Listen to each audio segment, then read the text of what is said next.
maybe you should not live here. I mean, that is a real thing. I know that we've now grown up in a society that says that you deserve to live where you grew up. But the reality is that the history of America is almost literally the opposite of that. The history of America is you go to a place where there is opportunity. And if the opportunities are limited here and they're not changing, then you really should try to think about. No, you deserve to live where you grew up. Stop. If you're a citizen of this country, if you're a citizen of this nation, if you want to live across the street from where your grandparents and great-grandparents are buried, well, they fought and died and bled for this country to create this harmonious nation with a heritage, with a value system, with a people, with a culture. You are not just an economic unit to be shoved around by a hedge fund or a bank to the place of the greatest GDP optimization. No, it's wrong. It's totally and completely, utterly wrong. It's actually immoral, that take. It is a wild thing to think that you don't have a birthright to actually live where your family is from. Wild if you reverse some of that thought and ideology on any other worldview. Becomes one of the most single offensive things that you can possibly say. Somehow it's okay and permissible to say it about Americans. No, no, actually, we reject that. Does Ben's philosophy extend out past a state? Does it extend out past a country? If you can afford to live in the U.S. and you were born here, are you obligated to move? This philosophy that Ben Shapiro has completely negates the entire point of a military, the entire point of a police department. If I can't defend my property, then I should move. If I can't live here, then I should move. We reject takes like this one that's bothered me for a long time. And let's be real about this. It's insane that we haven't raised the retirement age in the United States. It's totally crazy. Joe Biden, if that were the case, Joe Biden should not be running for president. Hey, Joe Biden is 81 years old.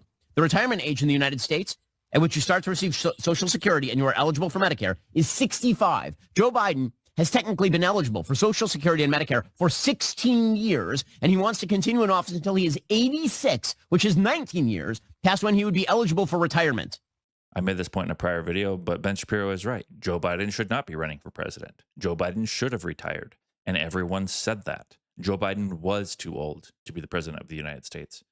So yeah, Ben, you're making our point for us. No one in the United States should be retiring at 65 years old. Frankly, I think retirement itself is a stupid idea unless you have some sort of health problem. Everybody that I know who is elderly, who has retired, is dead within 5 years.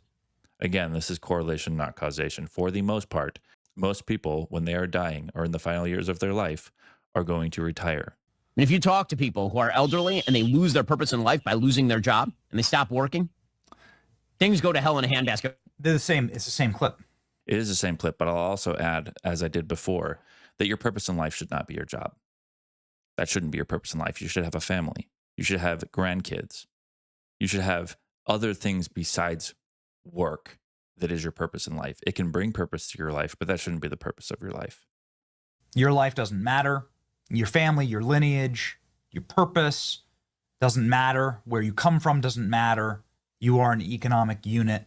You should work till you die. You should have no relationship with your grandparent as a young person because, well, they're retired and they can spend time with you and help you and build a relationship with you. You should have none of that. You should actually work as a wage slave and a debt slave for life. I reject it. I reject it entirely.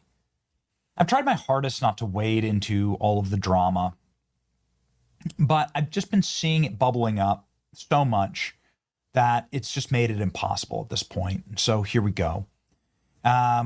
These are some of the takes that has obviously been popping in my feed from Ben Shapiro as of late.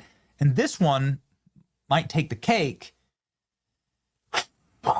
Here we go. Ben Shapiro took to the stage last night, says Candace Owens, with Megyn Kelly and lied through his teeth. He said that he accused Erica Kirk of murdering Charlie Kirk, quite literally made up out of thin air.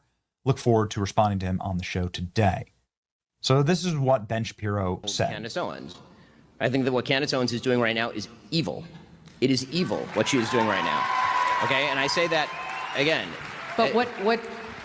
Because like I didn't opine on whether it's evil or not. But my position is it's really none of my business. And why is it? But I have a question. Why is it none of your business? I mean, you comment on these things for a living. I'm not mother of the internet. No, but if this were on the left and somebody were accusing Charlie Kirk of his wife having murdered him, I assume that you would be talking about it. Is that what Candace is accusing Erica of? Yes.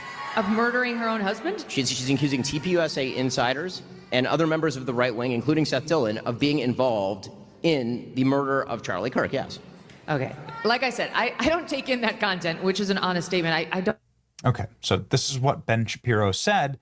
Now, I sent my production team to go hunt down Candace Owens talking about Erica Kirk. You can find these clips readily available online. This is not me agreeing with Candace and everything that she says. This is not what this is about.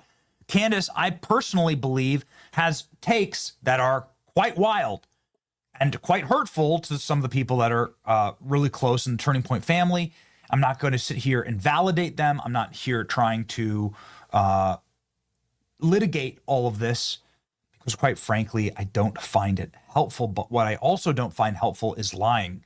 Something we need to get past is hedging when we're going to talk good about somebody, but we disagree with other things that they say.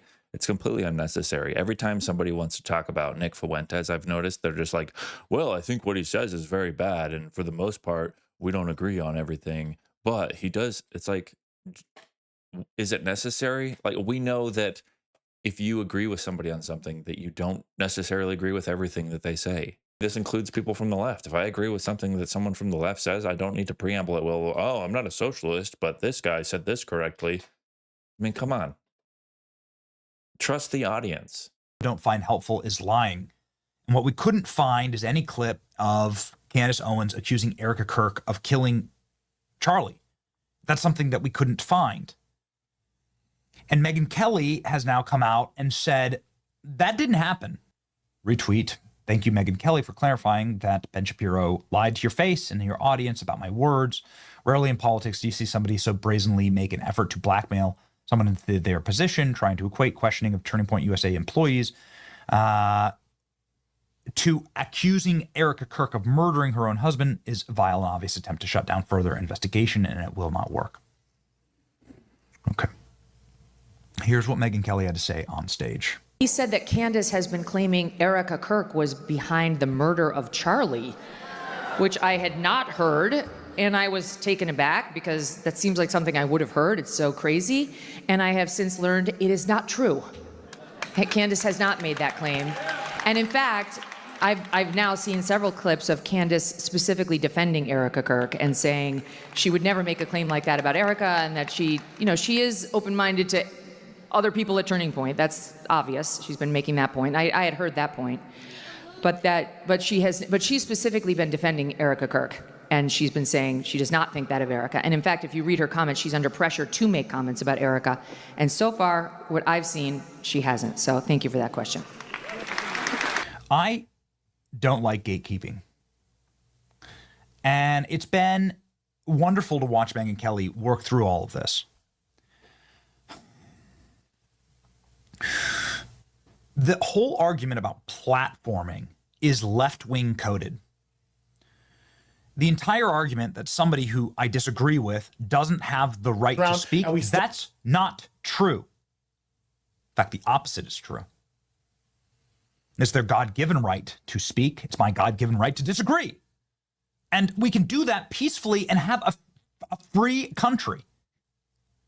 And a good country, in fact. It's the best country when you're able to do that. It's the worst country, actually, when you gatekeep people to the point of building up pressure when they behave violently as a matter of last resort. That's exactly right. And let's remember what has been the most important thing for the right for the last 2 decades. It has been freedom of speech. This is something that was hard won. We became the party that was for speech. And to now have several individuals now saying what is MAGA and what is allowed and what speech is okay, it's antithetical to everything that we've stood for. And we're not going to put up with it. And the more you try and squash it, and the more you try and enforce these rules, the more you're going to fade into irrelevance, because this is one thing that we're not going to give up. Thanks for watching. Don't forget to subscribe, like the video, and we'll see you in the next one.